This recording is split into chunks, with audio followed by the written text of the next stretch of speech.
Hi! This is Revathi. Video చూస్తున్న వారికి, అలాగే లైక్స్, కామెంట్స్‌తో సపోర్ట్ చేస్తున్న వారికి థ్యాంక్ యూ సో మచ్. 'నా తనువు నా ప్రాణం నీకై' ఎపిసోడ్ నంబర్ 36.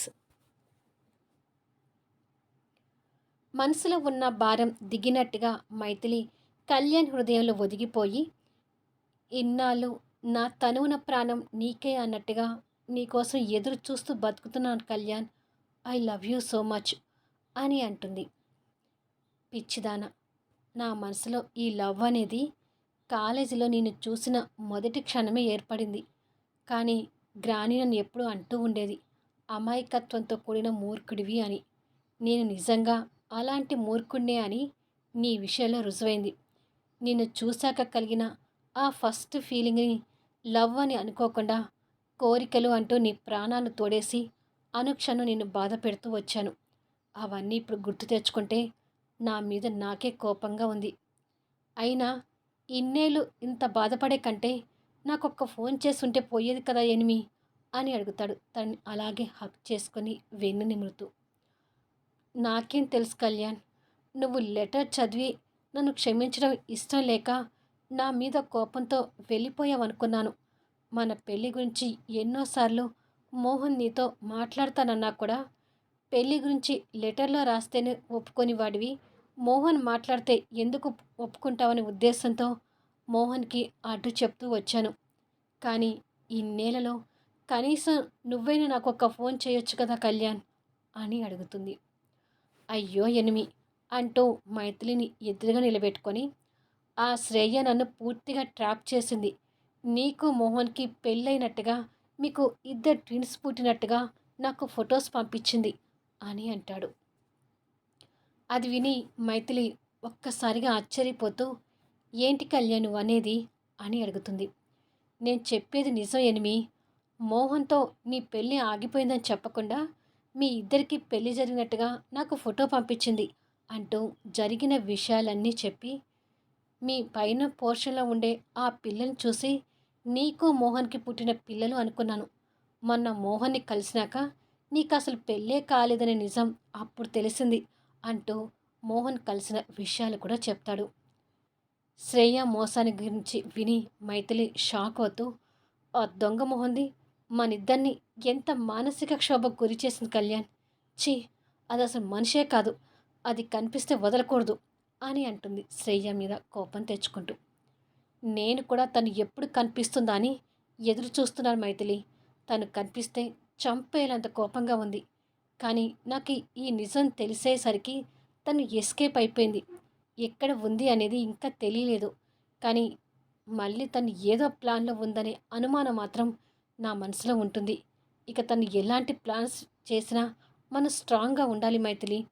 ఇక ఇన్నేళ్ళు తను పంపించిన ఫోటోను నమ్మి నిజంగానే మీకు పెళ్ళైందనుకొని మళ్ళీ నీకు ఫోన్ చేసి మీ లైఫ్ని డిస్టర్బ్ చేయడం ఎందుకని నీతో కాంటాక్ట్లో లేను మైథిలి.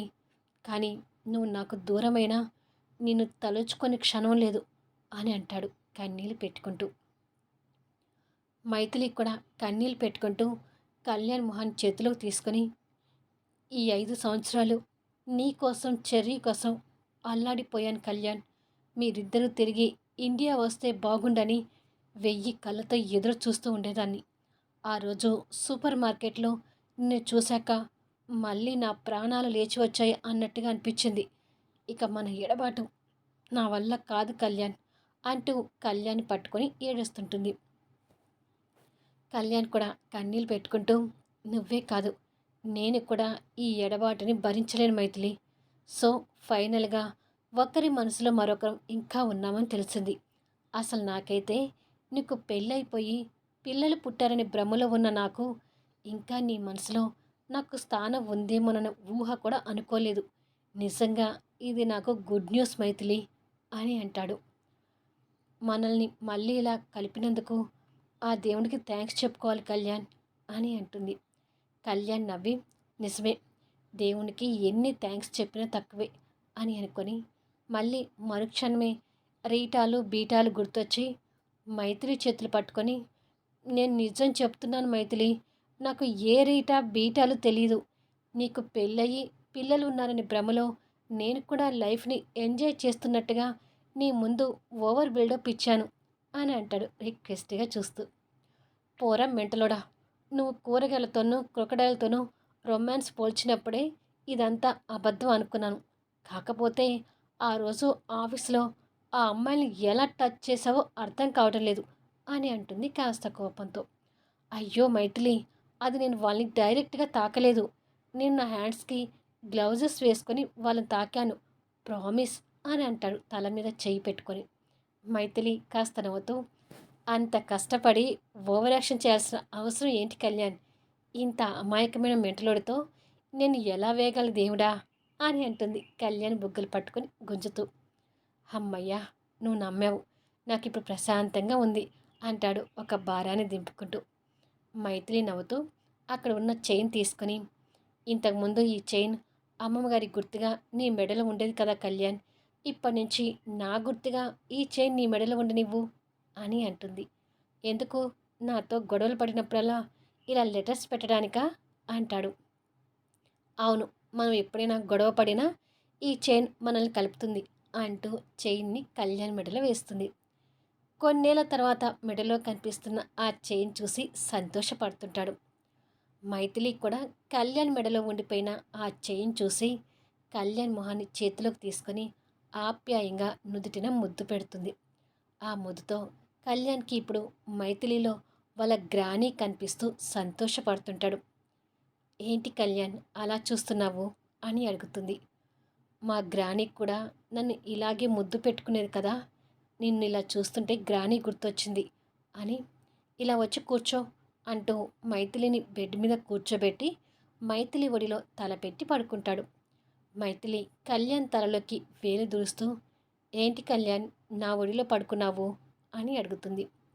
ఇలా నీ ఒడిలో పడుకుంటే నాకు గ్రానీ ఒడిలో పడుకున్నట్టుగా ఉంది. గ్రానీ చనిపోయిన తర్వాత ఇలాంటి ప్రేమకు దూరమయ్యాను కదా, ఇన్నాళ్ళ తర్వాత మళ్ళీ ఆ ఆప్యాయతను నీ ద్వారా పొందుతున్నట్టుగా ఉంది మైథిలి అని అంటాడు సంతోషపడుతూ. మైథిలి బాధపడుతూ, అమ్మమ్మ గారిని ఇంకా మిస్ అవుతున్నావు కదా కళ్యాణ్ అని అడుగుతుంది. చాలా మిస్ అవుతున్నాను మైథిలి, గ్రానీ ఉండి ఉంటే మనల్ని ఇలా చూసి చాలా సంతోషపడేది అంటాడు బాధపడుతూ. అమ్మమ్మగారు చనిపోయే టైంకి మనం కలుస్తామనే అభిప్రాయం మాత్రం అమ్మమ్మగారి మనసులో ఏర్పడింది కళ్యాణ్. మన పెళ్ళి గురించి అమ్మమ్మగారితో నేను చాలాసేపు మాట్లాడాను అని అంటుంది.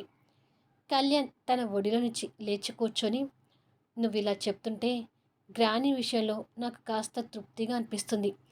గ్రానీ చనిపోయిన కొత్తలో గ్రానీ లేక నువ్వు దూరమై నాకు పిచ్చెక్కినట్టుగా ఉండేది. కాకపోతే బాధలో కూడా నాకు ఒక సంతోషం ఏంటి అంటే చెర్రీనే. మీ ఇద్దరికీ దూరమై నేను ఇప్పటికీ ఓ మనిషిలా ఉన్నాను అంటే అది చెర్రీ వలనే మైథిలి. కానీ మైథిలి, నాకు తోడుగా చెర్రీ అయినా ఉన్నాడు, కానీ నువ్వు ఒంటరిగా ఎలా ఉన్నావే అని అడుగుతాడు. రోజుకొక యుగంలాగా గడిచిపోతూ వచ్చింది కళ్యాణ్. అందరి పిల్లల్లో చెర్రీని చూసుకోవచ్చని స్కూల్లో జాయిన్ అయ్యాను. ఆ పిల్లలతో కాస్త ప్రశాంతంగా ఉండేదాన్ని. ఇటు వచ్చి నేను ఎక్కువగా ఇబ్బంది పడేది నైట్ ఒంటరిగా పడుకునే టైంలోనే. అలా నేను ఎన్నో నిద్రలేని రాత్రులు గడిపాను అంటుంది కన్నీళ్ళు పెట్టుకుంటూ. ఇక నీకు అలాంటి కష్టం వద్దు మైథిలి.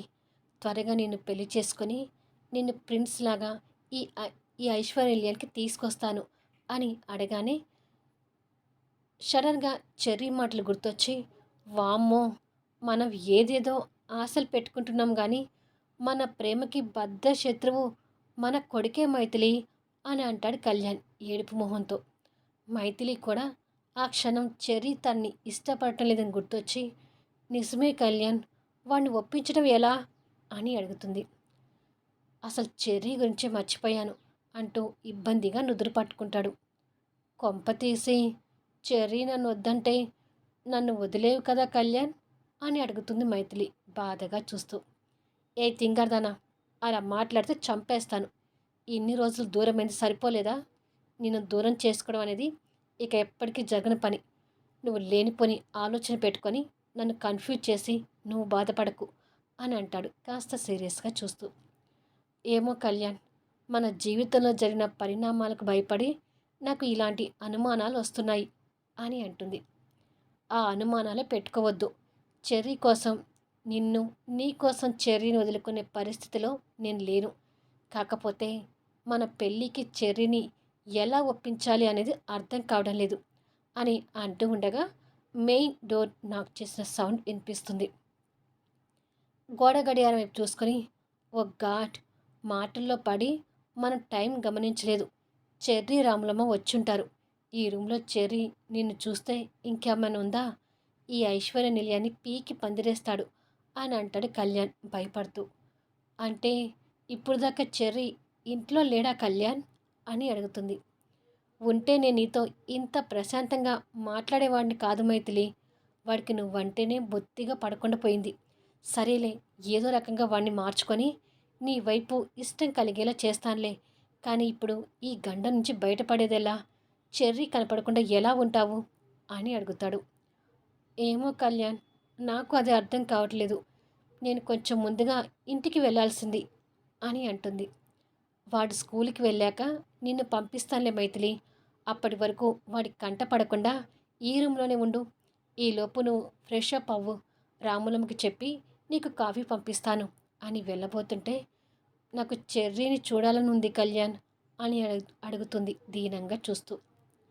వెళ్ళబోతున్న కళ్యాణ్ ఆగి తన వైపు బాధగా చూస్తూ, వాడి మీద నీకున్న ఫీలింగ్స్ అర్థమవుతున్నాయి, కానీ వాడు నాకన్నా పెద్ద మెంటలోడు మైథిలి.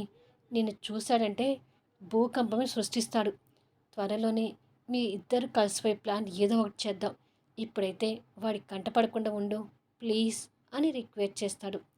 సరే కళ్యాణ్ అంటుంది కళ్యాణ్ బాధని అర్థం చేసుకుంటూ. కళ్యాణ్ కాస్త నవ్వి తన నుదుటిన ప్రేమగా ముద్దు పెట్టి వాడిని త్వరగా రెడీ చేయించి స్కూల్కి పంపించి వస్తాను అని అంటాడు. సరే అని అంటుండగా డోర్ నాక్ చేస్తున్న సౌండ్ ఒక్కటే వినిపిస్తూ ఉంటుంది. బయటకు రాకు అని చెప్పి కళ్యాణ్ ఆ రూమ్లో నుంచి వెళ్ళిపోతాడు.